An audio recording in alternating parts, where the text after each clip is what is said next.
மதுரையில் பறந்த மீன் கொடியை உன் கண்களில் கண்டேனே.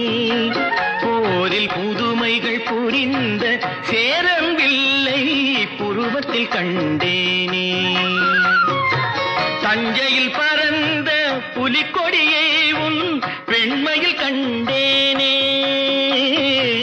தஞ்சையில் பறந்த புலிக்கொடியை உன் பெண்மையில் கண்டேனே. இவை மூன்றும் சேர்ந்து தோன்றும் உன்னை தமிழகம் என்றேனே. உன்னை தமிழகம் என்றேனே.